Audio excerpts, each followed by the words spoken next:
অন্নপূর্ণা ভান্ডার নিয়ে যেটা অভিযোগ করছে 12 বছর কিসের অভিযোগ? আপনারা এটাই বোঝার চেষ্টা করুন, অন্নপূর্ণা ভান্ডার যে আপনাকে ফর্মটা দেওয়া হয়েছে, বাকি সমস্ত স্টেটে সেম ফর্ম দেওয়া হয়েছে, কোনো জায়গায় কোনো প্রবলেম দেখছেন? যদি বিশ্বাস নয় ওখান থেকে একটা ফর্ম নিয়ে আসেন, দেখুন এক্স্যাক্টলি সেম। এতে কি হবে, যে জেনুইন সে পাবে। একটা ডাক্তার সে 2 লক্ষ টাকা কামায়, বৌদি বলে আমিও লক্ষ্মী ভান্ডার নিই, আমি কেন ফ্রিতে পাচ্ছি কেন নেব? কি করবেন আপনি?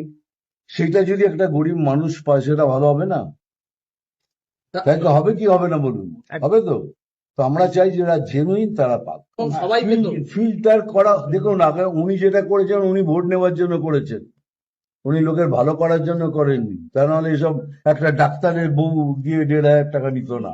দ্যাট ইজ একটা লজ্জা বলে তো জিনিস আছে। এখানেও কি কাটমানি হয়েছে? সেটা কাটমানি হলে তো কি এটা? 1500 টাকা কেউ যদি পুরো পেয়ে থাকে হেরে যাবো। 1500 1200 পেয়েছে 300 ঘরে। বহু পুরুষের নামও লক্ষ্মী ভান্ডারে আছে। আরে দাদা, যা লোক যা হচ্ছে, যা এক একটা করে বেরোবে, খালি দেখুন কি হবে।